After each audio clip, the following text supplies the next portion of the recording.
Girl.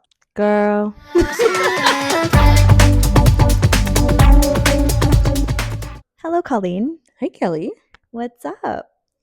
We are talking about breakups today. Part 2. Actual breakups. We just recorded our first episode, which we intended to be all about our breakup stories, friendship, relationship, and the lessons that we learned from each one. And then we just hyper fixated on that one time that her and I almost broke up. And that ended up being the entire episode. Literally, as it should. As it should. And I loved it. I loved every moment of it. And if you listen to that one, you'll learn a lot about us and our deepest, darkest fears. I love it. Same. So, as we were mentioning in the last episode, Colleen doesn't have very many relationship breakup stories. She has been in one beautiful, long, almost 10-year relationship with Mr. Henry. Slay. So slay. However, when it comes to friendships, there's been quite a lot of cycles being repeated, quite a few lessons learned along the way. And we mentioned breakups are very much portals. And by that, I mean, they really do just tunnel you into a completely different version of yourself. At least that's been our experience. Mm-hmm. I guess it doesn't have to be that way. There are plenty of people and even ourselves probably at some point in our lives who keep repeating the same relationship and breakup over and over again and don't learn the lessons and then just have to keep repeating it until it happens. And there's a level of that to our stories as well. There's always lessons that need a bit of repetition before we really get the lesson. Yeah, so I literally feel like when it comes to relationships, I feel like breakups are sometimes they're bucketed into just relationship breakups, like you said, right? But breakups is literally it's on all platforms, right? Like it's relationships, it's friendship, it's even family. Because I remember going through some family breakups True. too. Like, Word. But either way, like you said, they are portals, and I feel like part of that too. I feel like what it's important for people to know is a breakup doesn't mean failure. It just means that chapter is done, right? It's time to turn a page. I feel like a lot of people resist it, which is okay, right? Because you resist it until you can't anymore. But if you have gone through a breakup, I want to say that you've done like probably one of the most hardest thing, because the easiest thing would be to stay comfortable, to stay choosing that. But we all know when we feel like something has come to an end. So I really want to shout you out if you've gone through a breakup and it was really hard and gotten through it. I know you have. I have. Yeah, and you did that, and I'm so proud of you, and I'm proud of all of you. Thank you, queen. There's so many different flavors to breakups too. Yes. that hurt. They all hurt, but they just hurt in different ways. Like there's a different hurt that comes from when you felt like you needed to end the relationship or the friendship for whatever reasons that you had, but those reasons are obviously painful enough to have ended something that at one point was good, and there's pain that comes with that. Then there's pain that comes with a relationship ending when you didn't necessarily want it to end, or when you didn't see the ending coming at all. There's all different kinds of flavors to breakups that come with different lessons. They come with different ways of processing, different medicines for each, and like you go through one and then you think, okay, now I know what to expect, but then you go through another and it's like, so true. What the heck, this is not what I was expecting. I've had so many breakups where I've been like, I have now mastered the breakup, and then a completely different flavor of breakup will hit me and I'll be like, what do I do? Yeah, literally. For me, I feel like the first one that was really, really hard. That one was like the start of like, okay, we have this pattern, and this pattern is big, and it recreated until it recreated. I was friends with someone for like over 10 years. Like we met in, I want to say junior. I was in grade 6 actually when I met her, but we actually didn't become friends until grade 7. And we were friends for a really long time. Like that was like literally my best friend. But throughout the relationship, I like loved her. I mean, still do on a soul level, because obviously, you know, we're all gods. We're all created by God. But right now, it's kind of like I'm gonna love you from afar. I want you to eat, but not at my table. So Period. in that relationship, I felt like I really it was trauma bond for sure, because I feel like we trauma bonded over a lot of like what was going on with her home and my home. We also trauma bonded in volleyball because we played. This might give a lot of context to people watching this because I'm like they might know If what I'm the talking about. shoe fits.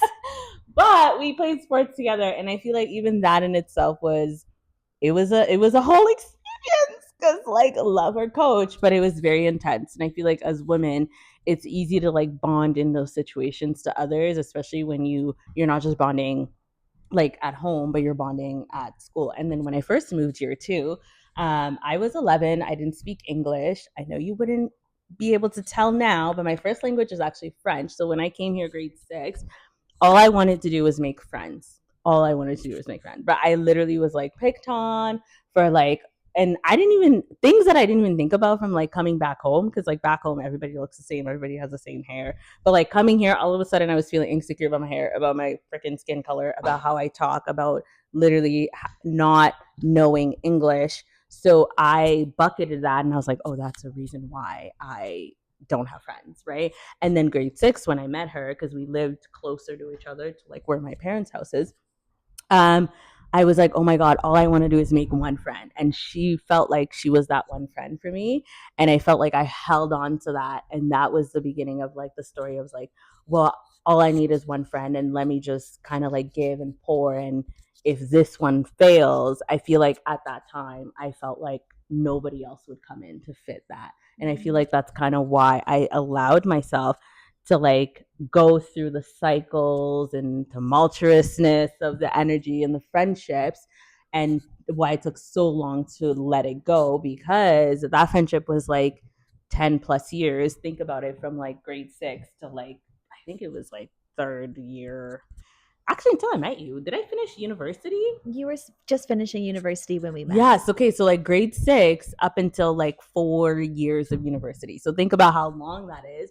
But that whole relationship was literally like me being like, it sounds bad, but it was like very like verbally abused and like taking all these things, and then her pushing me away, and then me being like, okay, I'm done. And then she comes back when she needs help, and then I pour back into her, but then I'm treated like crap. And then like when I voice out my opinions, it's kind of like the energy when someone's like, yeah, no, like tell me what you want, speak up, da, da, da, and then they speak up, and then they make you feel bad for it and stuff. So it was a lot of that. And then I was in my head trying to be like, well, I see her, I love her, I don't want to give up on her, right? Like I want her to know that, like, and I feel like at that point too, when you trauma bond, you know people's insecurities. And I know her biggest thing was like people not staying and being abandoned, which is also like mine. So I'm like, well, I don't want to be the person that repeats that for Of her. course. Yeah. So That's a lot of pressure. I know. So then I feel like that's why I let it go as much as I did. But the lesson from that realistically, it's okay to let go of the relationships that are not serving, even friendships. And sometimes you can do all that you can, but when something's not aligning, it's not. And this literally, I saw this TikTok recently, which I told you about. It was like, when it is the wrong person, they will keep disappointing you. Ooh. And I was like, yeah. So if it's just like, why can't they just get it right? Why am I just being disappointed? It's just not the right person. And sometimes the hardest thing to do, like I said, is walk away. But when I tell you, the other side of that is so amazing, because I kid you not, right when I was like, I feel like I'm done with this cycle. Cause like it came to a point where like the words she was saying were so mean. And then I was like, why am I taking this? Right. It was shortly after spiritual awakening and stuff. And then I shortly met Kelly, and I felt like that really even helped me let it go completely. So a lot of the times, God, source, the universe, whatever it is, they will send you your next chapter or give you a preview to what's next. You just have to be strong enough to like let it go. It's so nice when the universe gives you that a little bit in advance. Yeah. Because there's also a lesson learned, and we've experienced this in different ways, where sometimes you have to let go of the thing before they give you the preview of what's next. And that's definitely harder. That's definitely a bit scarier, especially for us certainty loving folks. Mm-hmm. I want to emphasize one part of the story that I think is really huge as part of the lesson for you, which when you mentioned that you really understood her pain and you understood her fear, you had it similarly, that fear of being abandoned and fear of Mm-hmm. rejection and love not being stable and love not showing up consistently.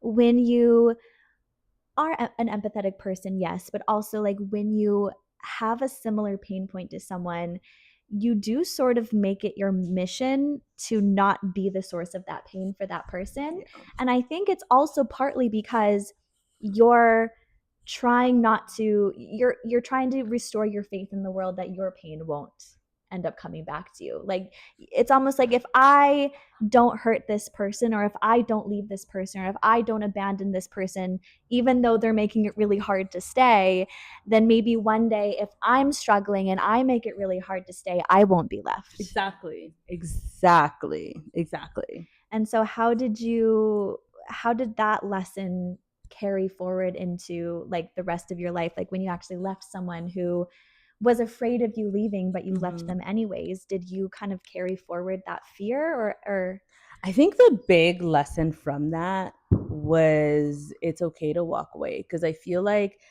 that kind of went in that was a big thing, and even like with my family relationships, because I feel like when you're an empathetic person and you're around too, and when you mm, pour and pour and pour and pour, the lesson is not actually staying, the lesson is leaving and having boundaries. And I feel like since I that was the beginning of me being like, I know what I deserve, I don't want to take this anymore. And I had to get to the point that like it's about accepting fear too, like even if that means I have no other friends, and then at that point we just met, but I was like, I don't know what's gonna happen, like, you know what I mean?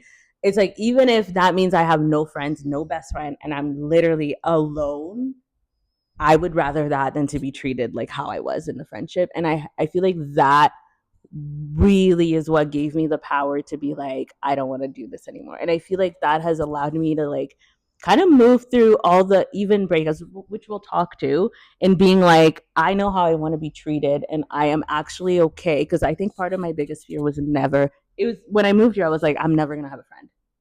That was the biggest fear. I'm like, nobody's gonna like me. I'm just so weird. And then now I'm like this different skin color. My hair does not look the same. Like, so I was going through all these things. So I had to be like, you know what? That's okay. And I feel like that like anchored everything else, because it really allowed me to walk away from the other relationships, which there was one even after that that was shorter that felt even like harder than like this one that was like longer, right? But throughout all those things, I think it was literally accepting the fear that like if this was my fear and I didn't want to be alone, what if I had to? Is it worth it then to trade the to take the disrespect and like the mm. crying and the abuse and whatever the heck was going on, right? Do you think there's a level of having to come to terms with, if even me as like an extremely empathetic person who fights to stay could leave someone when they don't want to be left, but when it's clearly toxic and when it's just not going well, I have to come to terms with that could also happen to me. Yeah. Like someone could leave me when I'm at my I lowest. I agree. Yeah, because I had yeah, exactly. It's like, well, in that moment too, literally to like amplify what you said, I think I started understanding why people sometimes leave. I didn't started not taking it personally anymore, and I'm like, sometimes you just have to do what you Yeah. have to do, and it's really not about you. And I think that really helped me. It slowly started helping me heal, like, because I was friends with her before, I found out my mom passed away. But after that, I was like, oh, maybe she left not because she like loved, not didn't love me, but maybe she left because like she had to, or she had to have boundaries. And then when you do think like that, it's like, okay, maybe it's not about me, right? Yeah. Yeah. And then it also made it okay, like, okay, if somebody does leave, I do feel like because I did, I'm like, I didn't take it as personally as I would have. Like, you know what I Mm-hmm. mean? I think that's a huge, huge lesson of, because it sounds to me like what you're describing is you were able to walk away from that friendship with her Mm-hmm. with genuinely no bad blood towards her, but with the knowing that this is just not meant to go on between the two of us. Yeah. Like, you don't. necessarily hate her as a person or think that she's unlovable as a person. And Mm-hmm. so then you're able to carry that forward with, okay, then if I was ever at my lowest in the worst case scenario and someone that I loved decided to walk away, it doesn't necessarily mean that I was unworthy of love, because this friend that I left, just because I left didn't mean they were unworthy of love. It just meant that I wasn't the person to be able to deliver it to them anymore. And that would be the same case if it were to happen to me. Exactly. Which kind of is a nice leading point to blindside. I want Not blindside. because it does suck when you're on the receiving end of like a blindside. It's like one thing to know when something is coming to an end. And when you feel like someone's pulling away, blah, blah, blah, blah, and it's been like the worst and you guys are toxic. But it's another when things are going right and then it just rug pulled. Take a hard left. How, like, can you explain like how that feels and like what you went through and just even like in that process when you're in it and just so fully like loyal and you're like it's kind of like it would be like me if I literally tomorrow not doing it because we established that on the last We've already established unless, never going to happen unless I try to kill her or I try to sleep with Henry. She's never going to not want to be my friend. So now imagine we say that and then tomorrow I send you a voice note and I'm like, actually, I don't want to be your friend anymore. And this is not working for me. It's not aligning for me. And I never want to see you again. Goodbye, Earth.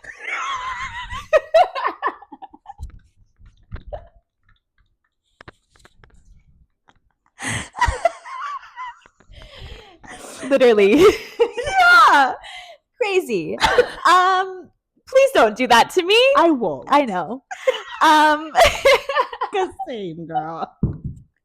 Oh my god. I experienced like I think of three main breakups in my adulthood that were significant, significant-ish relationships. And the previous two couldn't have been more different from each other, because my second last relationship, shout out Chris. No! I know you're watching. Not the shout out. Full name and everything. Why do I feel like he's gonna love it? He's gonna love it. He asked for a shout out. He's getting it. Okay. Anyway. Share with your friends. Which you will. You will. Oh my god.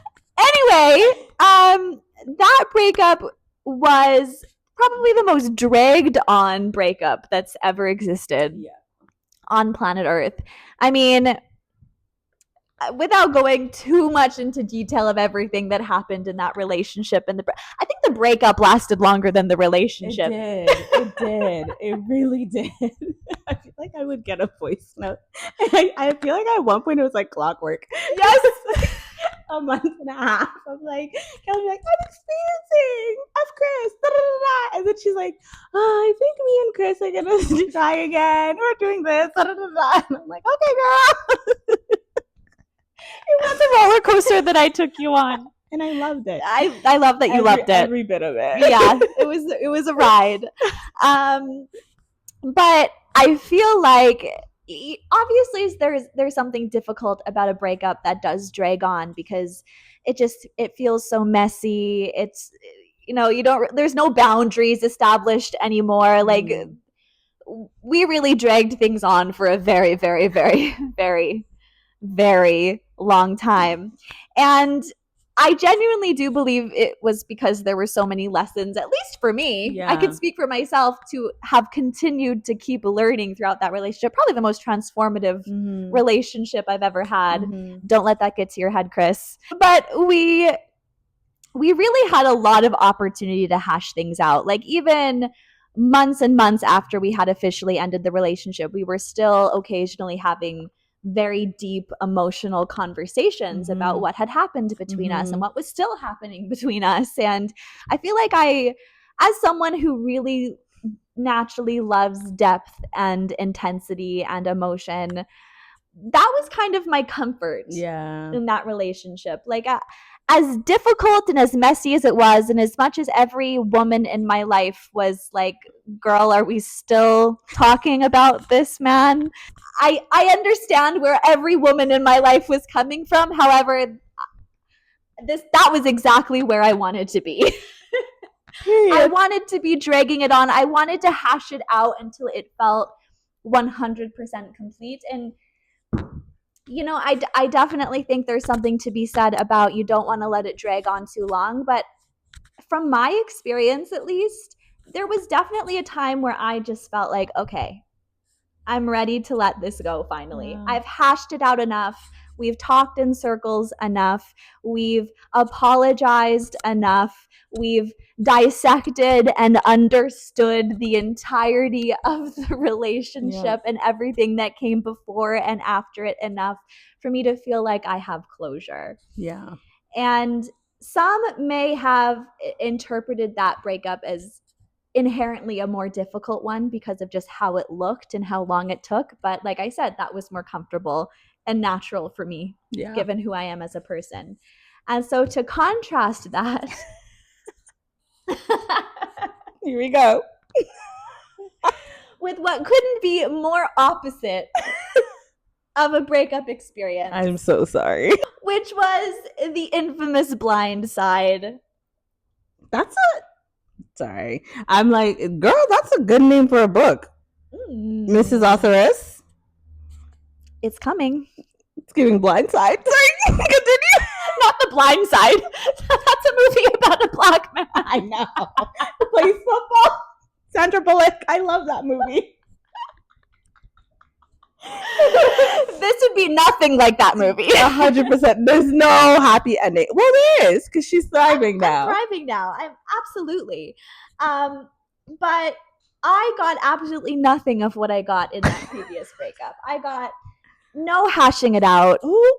No explanation, no understanding, no answers to my questions. Just cold. No apologizing, no real depth to it. Just, like you said, a cold, clean. I was gonna say the astrology sign, but I'm not gonna do that because that's too. It's giving Aquarius. When I scream, I need to move this. Because I'm like, it's giving how I get detached for my moon sign. Yes. So I cannot imagine that in a male form. It's cold. Yeah. It's chilling. Spine chilling. It's like the opposite of what you experience. I've experienced the full spectrum of breakups. Breakup coaching package coming soon. And I feel like it takes guts to, because you hear everybody being like, you have to be fully invested in the relationship. You have to trust they're not going to hurt you, because if you do that, then you're not fully in it and you can't believe everybody's bad, blah, blah, blah, blah, blah. And like, you have to give men a chance and you have to give this person a chance and not carry all this baggage. And then you hear all of that. And then to have experienced that, to be fully in that, fully trusting, fully literally being like, I am my best self right now. I love this man. I have insecurities coming up, but I'm not going to let them get to me. I trust this man. Like, this is me and him till the altar. Girl, you were messaging me like, my biggest fear is him dying because I love him so much. And that was literally the only fear that got me. Yeah. At that point in my healing journey and my life journey, I had done a lot of work because of previous relationship, shout out again, Chris, of all of my fears of abandonment and rejection and all the ways that showed up in relationships, in friendships. And so even if those, little insecurities did pop up from time to time of like, I'm going to keep using the reference of putting a period at the end of a sentence instead of an exclamation mark. To me, that's rejection. Because don't do that. That's crazy. Or emoji-less text messages, crazy. If I ever had a little is he pulling away? Mm-hmm. Is he losing interest? It didn't latch on to me the way that it had in previous times in my life. And I was genuinely so secure. Couldn't have been more secure, really. Yeah. I was like, not the only thing that would end this relationship is if one of us dies. It's death. Yeah. Yeah. Literally. Which my brain definitely latched onto. I did have a lot of nightmares about that. Which was a whole other thing in and of itself. However, that does speak volumes about just how secure in the relationship I was and how safe I felt inside of that relationship. Yeah. And so to have it end Blindside, unexpectedly, but with no explanation, really. No ability to get any of my questions thoroughly answered. mm-hmm. No ability to understand how it came to this. It was just one day we're getting married and the next day I'm never speaking to again. That was very strange. Yeah, because up until that point, you were literally under the impression that he was as in it as you were. So, like, to or have more, girl, way more, genuinely more. So, not exaggerating. So, like, to have that, and then to have the blind, like, it's okay if there's a blind side, but to even have basically someone look at you and just tell you everything they felt kind of has been a lie, and then also that they don't feel like that anymore. It's like, how can you switch that up? I don't know if you guys watch Vampire Diaries, but you know how they turn their emotions off?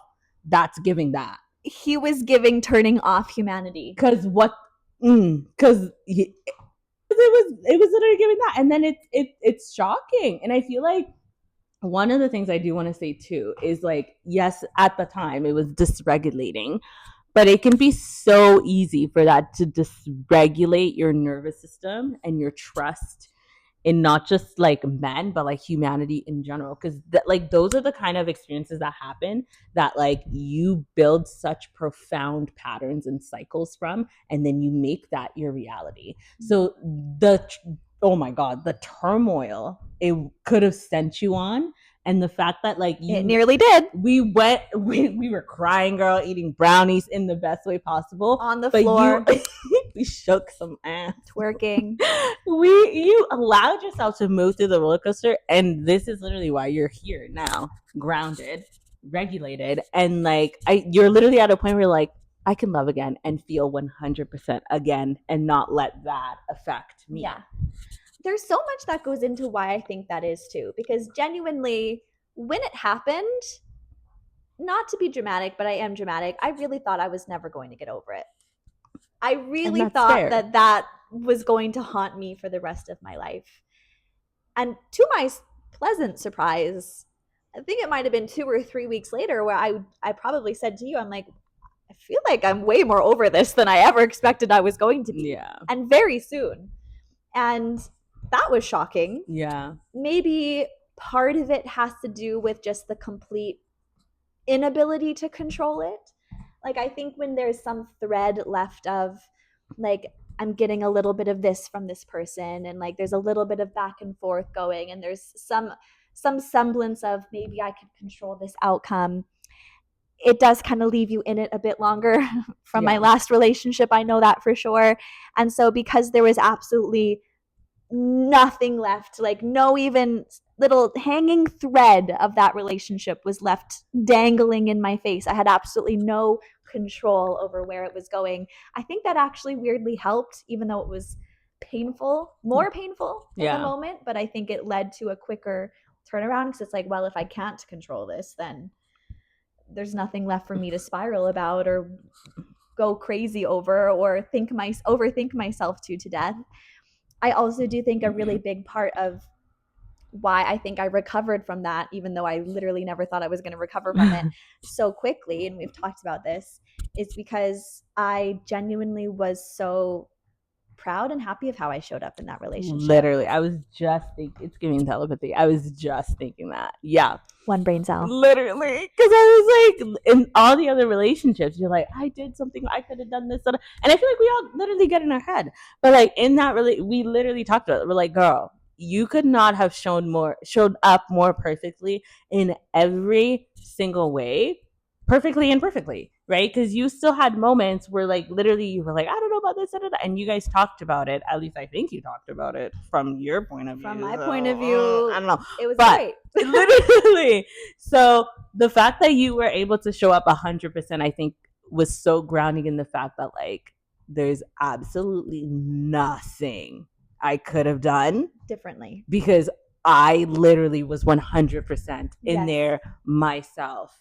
And then to still have that happen was like, oh, like, you know what I mean? That's such a big part of why I think breakups are hard, is because we latch on to what we could have done differently to do a different outcome. And I know that from personal experience as well. If we're going to dive back 2 breakups ago to my third last breakup, I was the one who ended that relationship. And ironically, it was the one that took me the longest to get over. Yeah. Which is crazy. But it's because there was so much that I left questioning. Like, what if I had done this differently? What if I had gone to therapy instead of leaving all of his belongings on my porch and walking him out of my house? Oh my God. Things like that. There was a lot of, clearly I had things to improve on and work on in that relationship. And because the relationship ended from that, I spent a lot of time, years, even wondering, could that relationship have been better had I shown up differently? Had I communicated better? Had I been more self aware? Had I learned about attachment styles earlier? And it was this is where my Pisces comes in. I'm very much a daydreamer, very much a over romanticizer, and I really loved to romanticize the what if in that relationship. And I think that's why it took me so long to get over it. Whereas with this most recent breakup, like you said, there was pretty much nothing I could look back on and be like, I could have done this differently. I could have shown up better. I could have communicated better. I could have been a better girlfriend, a better person. I could have been more interesting. I could have been more fun. I could have been more smart. I could have been prettier. Like there were no doubts like that in my mind. And so when it came to it ending, I wasn't really able to latch on to any personalization of the breakup, which it's a lot easier to get over a breakup when you know it has nothing to do with you. Yeah, I feel like you needed that, and I feel like that's literally confirmation from the universe, God, source, to being like, girl, you can do everything, and someone can still not want you, and it's not about you. Which is hard to grapple with as well, because then it when it's no longer about you, you can't control it anymore. And so that's a whole other lesson in and of itself, of like, wow, I could even, not that I'm perfect, but like I could even get as close to the perfect girlfriend as I can be and still end up not having the perfect outcome. Like that's, at least when it's something about us, at least we can hang on to, okay, well, like I'll just get better at communicating. And in some instances we take it out on our bodies. I'll just get skinnier, I'll just get prettier, I'll just, whatever. I'll do everything that I can to control the outcome so that this bad outcome doesn't happen to me again.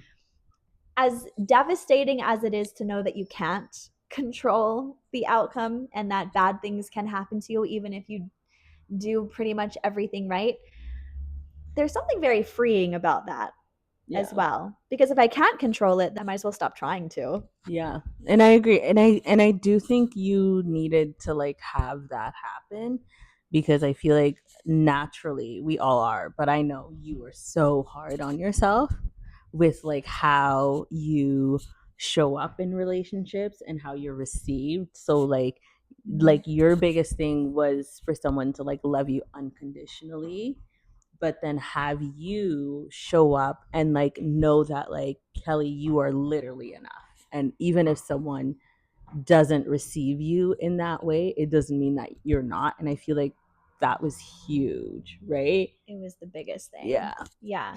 To just be so grounded in who I am and my value and my worth. And, you know, I, it's so corny, but like I genuinely do love myself. Like I really do. I think I'm a really cool person.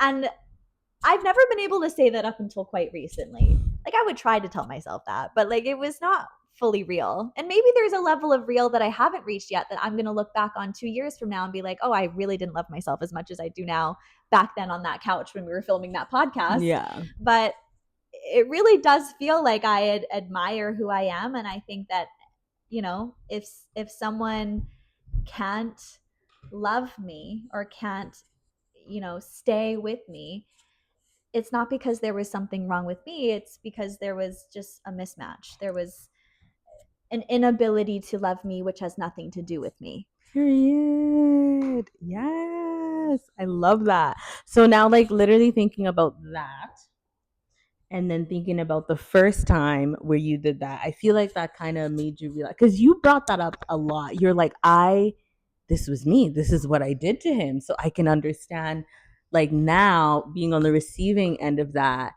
I just feel like I know it's not about me. I know this Yeah. person is going through whatever it is, because there's no way. And I know because I did that, there's no way in that space I thought I didn't love this person. I knew I loved them, but my insecurities pushed them away. Yeah. That I'm really glad you brought that up, because that's a huge point to this too, is my ability to empathize, because I was the person causing the breakup in the past. I did exactly to an ex years ago what happened to me. Maybe it wasn't as cold of a blindside, but deadpan into the camera. However, it it was me pulling the plug on a relationship that was otherwise going really well, because I didn't know why I was doing it at the time. It took many years of self-reflecting and understanding things for me to be able to do that. But for me, and this isn't saying this is what the other guy to me was doing, but it was for my own reasons, which was because I was so terrified that if I didn't end the relationship, eventually this person would get close enough to me and get to know me well enough that they would realize they didn't actually like me. Because I had a belief that I wasn't good enough, that I wasn't inherently lovable, that there was something wrong with me. And if someone did love me, it's just because they didn't actually know who I was. They hadn't seen the real me. And so the contrast of now being able to say, I think the real me is actually kind of cool. And if someone gets to experience all of me and they can't love all of it, then like that's okay. I get it. Yeah. But also like that doesn't mean that I'm not inherently lovable. And like genuinely, it's so corny, but I genuinely can feel how that has shifted in the last several years. Yeah, it has. And I also, I feel like something that's really important to know, that a lot of people feel, I feel like a lot of people have this misunderstanding that when you get in the right relationship, it's supposed to be la di da di da di da. And if anything, I don't want to say that stuff is worse, but that stuff is more uncomfortable than the toxic relationship. Yes. Because there's nowhere to hide. There's nowhere to hide. And why is that? Is because when you put love against your shadow and dark, it's going to shine light on all the things that you have been hiding, that you've been unconsciously putting away, that you have not looked up as. And that's why it's going to feel like it's exposed. I think he said he literally did say that at one point, like when he was on his own trip. And he was like, I feel exposed right now. So you really do feel exposed when you are in the healthy relationship, like the relationship that's supposed to help you grow. Because at the end of the day, when it is the right one, it will grow you. It's giving tower moment left and right. And you're like, and then you misinterpret that for that being like, oh my God, this is not the right thing. Yeah. But it's not that. It would be easy to misinterpret that. Yes. For sure, because it feels chaotic. It feels, and again, being able to empathize, like in that first relationship that I'm referencing where I was the one to end it, I felt so insanely uncomfortable and vulnerable, but I didn't have any understanding of what was going on. And so all I knew was that I felt vulnerable and I felt uncomfortable. And not having the self-awareness to be able to understand it's because someone is getting close to me and seeing me and loving me and is having the opportunity to love me unconditionally, and I'm letting someone in to be able to do that.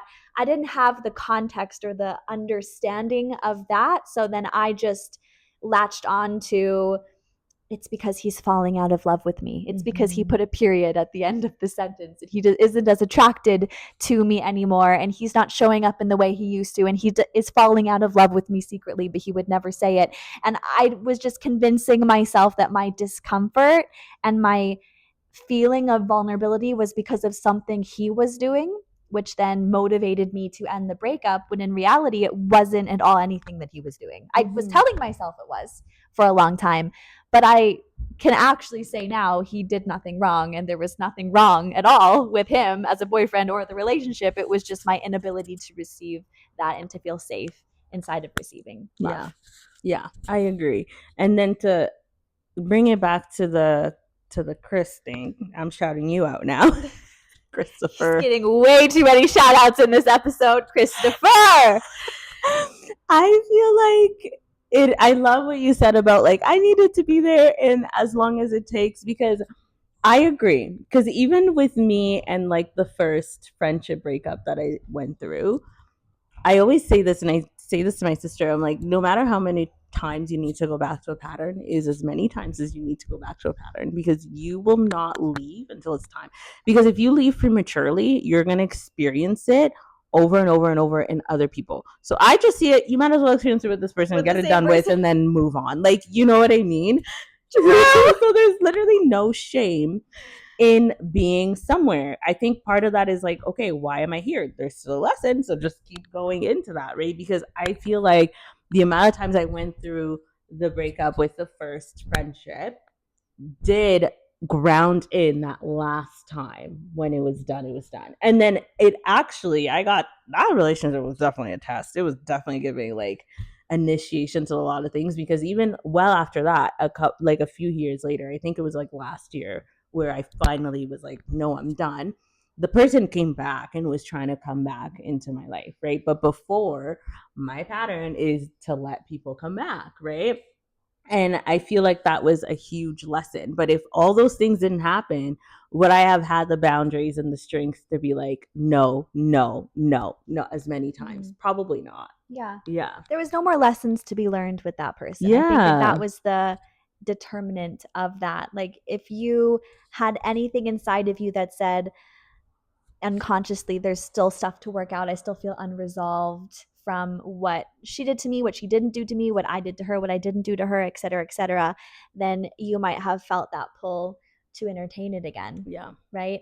And I had many moments of that with Chris, for sure, where we were back and forth, back and forth, back and forth. But like I said, there was a moment where it just felt complete. Yeah. It felt entirely complete. And I don't know how to even describe how I knew it. It just was something that I knew. And it sounds like in that moment when that person came back into your life, or attempted to come back into your life, it's almost like there's just no resonance with it anymore. Yeah. It's like, I'm done. Like and so going through the patterns and cycles is exactly what you need to. Yeah. Unfortunately, like, as it sounds so bad, but as many times as you need to be abused and abuse is the wrong word, but as many times as you need to be in it is as many times as you need to be in it, because when you're done, you know when you're done. You know what I mean? But know that you don't deserve that.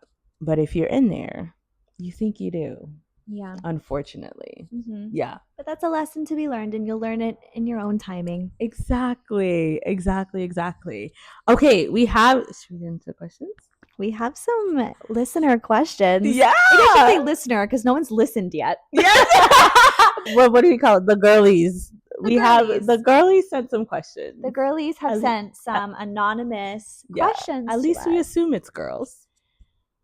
Yeah, I mean, you know what? The girls, the gays, the theys. Either way. The peeps. The peeps. The peeps have sent some questions. Let's get into it. Okay, first one. Okay. What do you do when a man says you're the one, but doesn't want to commit? He makes it seem like he's choosing you, planning dates, etc., but not wanting to label it? Ooh, okay, I can go first. Go So first. in that instance, there's two things you need to ask yourself, girl. Are you doing it for the plot, or are you doing it to find your man? Because if you're doing it for the plot and you're like, I'm just here to have fun, have fun. But if you're actually trying to find your man, I would say deep down, you probably know the answer and you're just trying to make it work. Because a lot of the times when we want something, we know exactly what we want. And when we're settling for something, it means that there's a part of ourselves that doesn't believe we can actually get that version or have that version or are worthy of that version that we want, right? Yeah. So I feel like that's why you would allow somebody to like keep you in a relationship or situationship and keep you in this limbo phase when you deep down know that you want more. And I feel like if that's the case, if you want more, you should know that it's okay to have your boundaries and walk away. I think part of having your boundaries and walking away is knowing sometimes it's harder to do that because at the end of the day, as human beings, I feel like at the core of our being, we want love and we're all seeking for love. So when you find something that's close but not quite, sometimes it's easy to settle because you're like, well, where is this going to come again? Am I going to find this? And then as women too, if you're moving up there, you're like, it's been programmed into you that your clock is ticking. So you're like, dang, I'm not getting older, you know, and whatever the case may be. I don't know how old you are, but I feel like that comes into play. But no matter where you're at, you deserve what you want fully, 100%.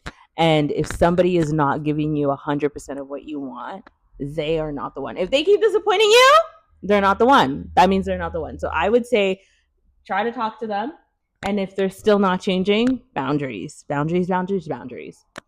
What would you say? Point blank, period. You Yeah. deserve to feel chosen. Yeah. You deserve to feel chosen. If that's something that you're ready to receive and you desire to have in your relationships, you hold that bar of, I want to know without a shadow of a doubt that this person is choosing me.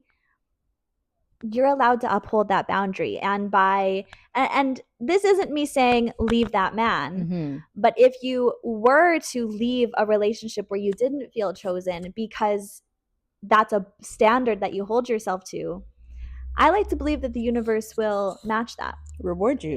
It'll show you what it is that you believe you're worthy of. Yep. We are sort of having to make some assumptions here about what you mean by him not choosing you. Like, I'm assuming, or sorry, it's about commitment, not choosing. You said that he's choosing you, but he's not committing. Yeah. I guess we're having to assume what you mean by not committing. Like, is that a label? Is that he's refusing to move in together? How are we defining that he has not or is not willing to commit? I have outsourced a third opinion on this one. Okay. Actually, he's gotten too many shout outs, but Christopher. This whole episode. Might as well be sitting here. Yeah, I know. I was like, do you want to actually log into the Zoom? He's like, no, I'm too embarrassed. Oh my God. However, I did think it'd be interesting to get a male point of view of what does it mean when a guy refuses to commit. And he said, of course, the answer does depend. We love an it depends answer. But if it's a matter of he is like saying that he likes you and all of this stuff, but then behind the scenes, he's still looking at other girls. He's still talking to his friends or joking with his guy friends about other girls.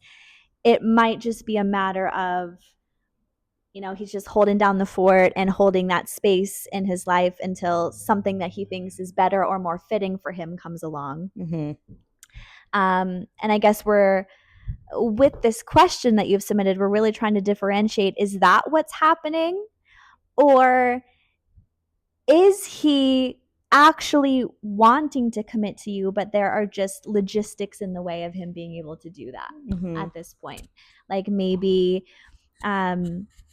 he's just enjoying the life that he has right now. He's in no rush to move in together. He's in no, if that's what we're using to define commit. again, we don't really know what commit means. Like, Yeah. is this an exclusive relationship? We don't. I'm We're having to thinking like assume. situationship. Yeah. Like, yeah, Okay. we're assuming, but I'm literally thinking like situationship where they're like, yeah, planning dates and stuff, but then they're Yeah. not wanting to make you boyfriend and Boyfriend and girlfriend, girlfriend. right? Okay. That's a good assumption. Yeah. We'll go based on that's how we're defining commitment. Um, see, I see both sides of maybe it does just take a person a bit more time to know for sure. And someone might have reasons to be a little bit more cautious. I think it's fair to a certain degree to want to slow down the process of getting to know someone and all of that. But at the same time, he has said you're the one. That's a pretty bold statement to say to someone that you're supposedly just getting to know, Mm-hmm. right? I mean, and sometimes you do just say things. Sometimes you're like I've never, it could genuinely be that he's never felt this way about a person before and it's new to him.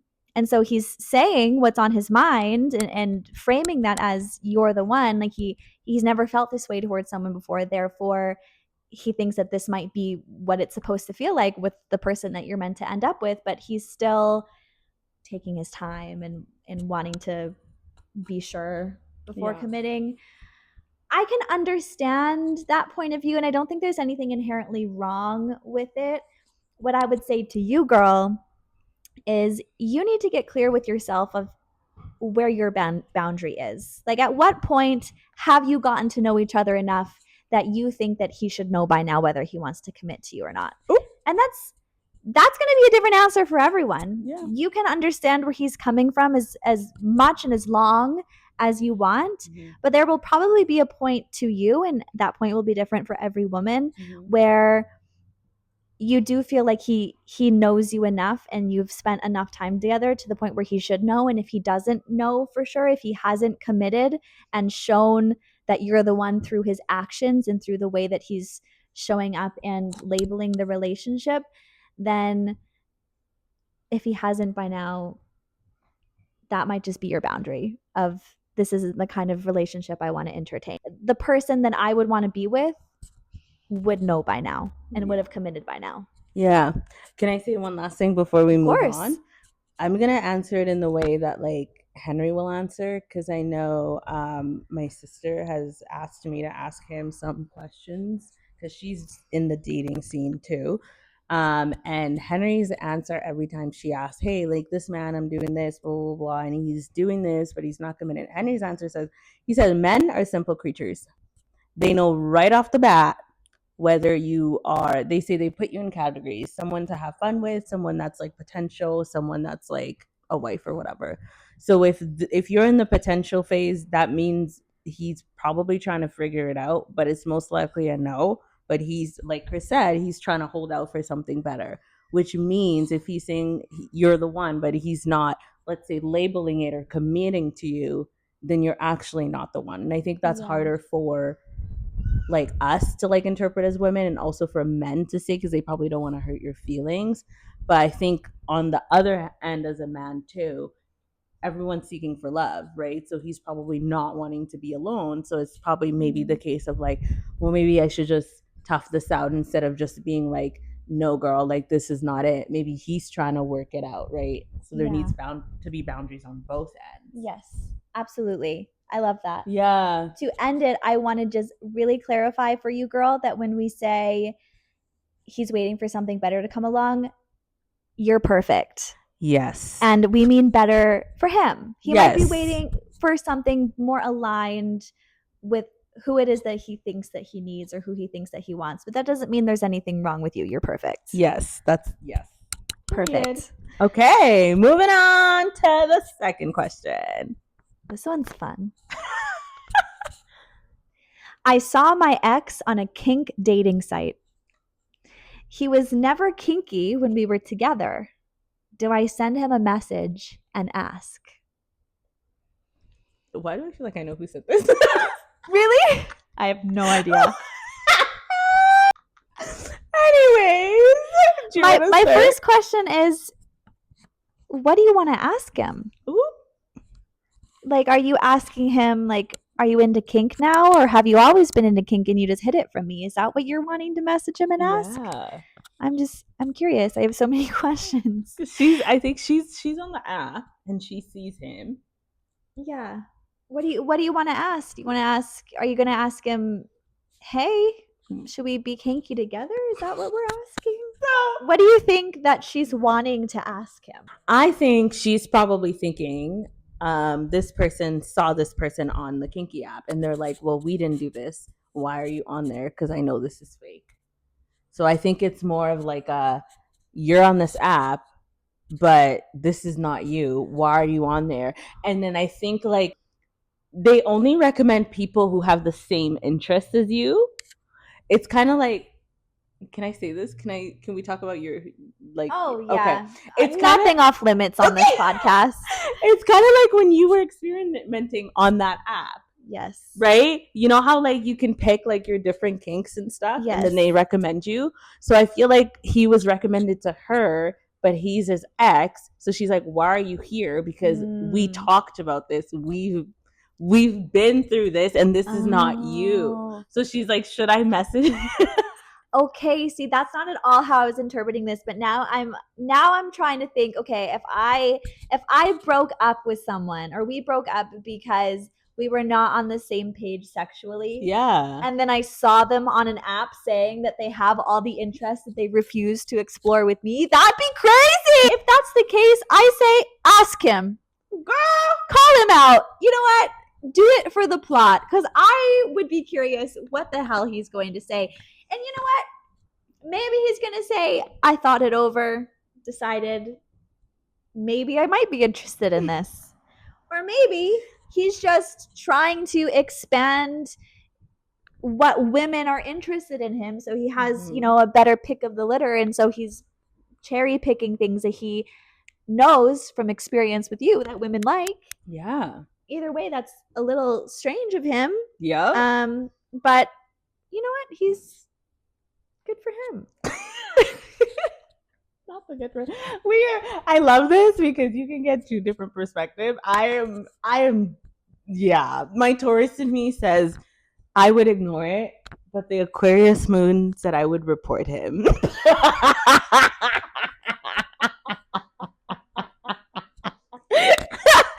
I would report him and then I'd move on. Not the report. Because why are you spreading false information? Why are you lying? Why are you lying? Oh my God. Stop. Because if I know this is false information, why are we on here? You're spreading false information. Everybody has the right to do. Okay, if it was like Tinder, where you see a bunch of people and you can swipe whatever, but this is people particularly for your stuff, your kink. Yeah. Why are you in my pool? This is lying. This is catfishing. Report. Catfishing. Actually, when you put it that way, it is catfishing. Report that man. I would also message him. Report him. No, actually, message him first. Message him first. Ask, what the hell is this about? Have you had a sexual awakening or not? And then whenever he answers, that's just your entertainment for the day. Don't take it too seriously. Yeah. And then block him. Or sorry, report him. And then block him. And then block him. I don't know if we were any help. But... Hope this helps. Oh my God. Moving on to the next. Last question of the day. That. I love this one. I'm really excited to talk about this one. Do I know which one this is? My boyfriend doesn't want to use a vibrator. How do I approach the conversation of me needing to use one to feel satisfied? You go first. Okay. First, I would be curious about what evidence you've gotten from him that might be something he would be insecure about. Because is this just something you're assuming and placing because like all men kind of give the impression that they're really insecure in their masculinity? Or is there actual evidence that you've received specifically from this man that this might be a sensitive topic for him? Mm-hmm. I think distinguishing between those two first kind of give us a bit of a direction. Because if you're just generally assuming that because this is a man and because it's the topic of sex and your pleasure and I guess your sort of dissatisfaction with the sex, that he will be upset about it, that it will trigger his insecurities, that he might get defensive. I wouldn't assume that. I wouldn't automatically assume that if you have no evidence specifically from him as a person. In that case, I would, again, always being gentle with sensitive topics, I wouldn't go right in and be like, you fucking suck Oh. and I never have an orgasm with you and I need a vibrator because your dingling isn't doing the job. Imagine. I wouldn't necessarily approach it that way, but I don't think you would have approached it that way anyway. I think naturally, with a sensitive topic, we do approach it with some level of sensitivity without even needing to think about it. Mm-hmm. I think it is just a matter of, you could even just say a fact that women, most women, I don't know the exact percentage, but definitely the majority of women need some form of clitoral stimulation to orgasm. That's just truth. Yep. There's very few women that can easily orgasm just from penetration alone. Mm-hmm. Pure blank fact. Period. And so if you just say that, and you say the best clitoral stimulation that I have found that works really well for me is with a vibrator. It feels really good. It's literally perfectly explicitly designed to give the clitoris the perfect stimulation. And so I think bringing that in to our time together in the bedroom would make it so that I get off a lot quicker, a lot easier, and a lot more often. I also want to this is a side tangent to the topic, but I think it's also important to discuss, is this a matter of him just needing to know that that's what you need to get off?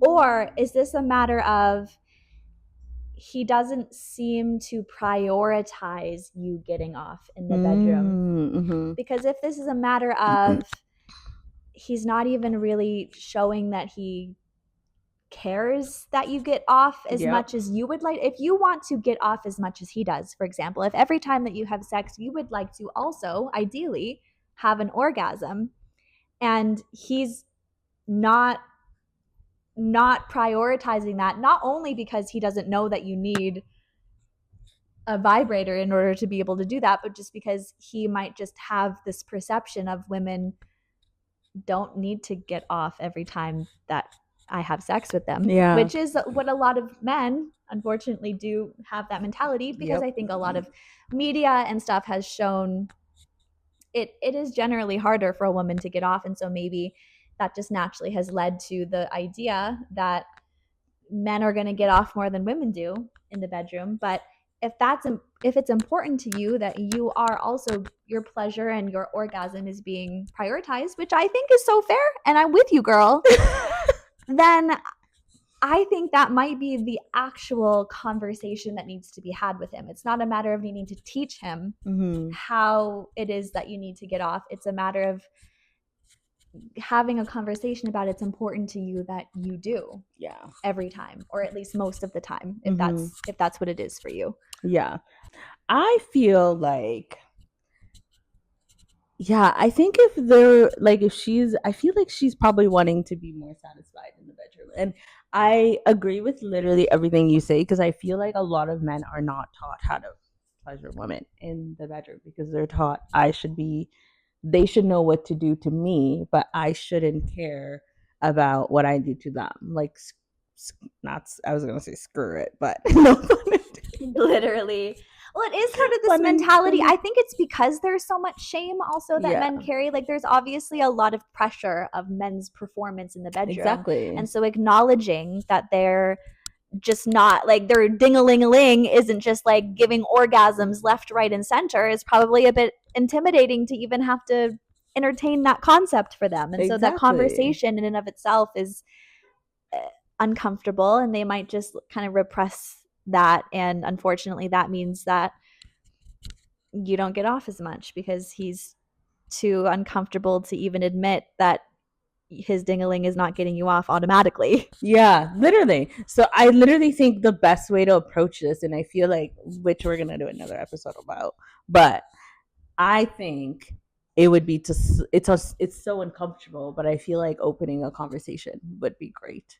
Like just being like, hey, not in the sense like you said, like, hey, your thing is not working. What are you doing over there? But no, but in the sense like, hey, like I've noticed actually something in the bedroom that I would like. Are you open to like hearing about it? Or like I want us to like both have fun and like are you open to hearing like yeah, like what I have to say. Like just like put it in your own words, but approach it like that. And then for the most part, they're like, yeah, because you're not coming from like a defensive like yeah, you're not coming for state. him. Exactly. And then when they say, yeah, they're like, could we use blah blah blah, or could you do blah blah blah? And then if anything, I'm not gonna say what I've learned about men, but like I think men in general, if anything, they're having fun too. So why the heck would they not want to like amplify the experience for both of you? Because if you're having a blast, he's definitely gonna have a blast. And that should be his mentality. Exactly. And if it's not, run. Break up with him. Just kidding. I have a bone to pick. A bone to pick with men that just view sex as them using a woman's body to jerk off. That's not what it is. And if you get a genuine impression that a man does view sex with you that way, please leave that man. Yep. Because women are meant to be worshipped. I don't care what you say. I don't care who you are. I literally told my sister this the other day, and I said, I genuinely think for a man to pleasure a woman in the bedroom, they need to worship women. They need to love women. They need to actually care about the woman. Because if you don't, you're not going to give a fuck. But when you do, you know, when a man cares about you, they care about your feelings in the bedroom. So your pleasure should turn him on. Quote of Kelly. And again, we shouldn't necessarily assume that that's how he treats sex or that's how he views sex unless we have explicit evidence that that's what it is. Sometimes it is just a matter, like I said, it's an uncomfortable topic. Men carry a lot of performative pressure and shame in the bedroom. And so it might just be a matter of you needing to bring it up and approaching the conversation in a way that feels genuine and authentic, but still gentle enough for the topic. And how he responds and reacts to that conversation will be very, very telling. Yep, exactly. Because I feel like, yes, it's an uncomfortable topic, but if he genuinely cares about you, he's going to want to change, right? And if one man is not comfortable with you bringing a vibrator into the bedroom, another man will. Period. And that's on Gurl. Yeah. Okay, so if you have any questions, we're gonna do our best to answer questions every episode or every other episode. Yes. So you can follow us on Instagram at Gurl GURL.pod. You can also follow us individually at Shamama Colleen and at Calibate_. Thank you. I will be posting on our stories here and there with the link to the anonymous question submission. Any questions, stories, just this is happening, I don't know what the fuck to do, please give me advice. Literally. All is welcome. Yep. And we will be happy to discuss it. Yes. And if you feel confident enough to DM us, right? DM us because we will never share like your name or whatever. So feel free. If you feel even bolder to comment, go ahead. Either way, we will be answering your questions. Period. Yeah. See you later, girl. Bye.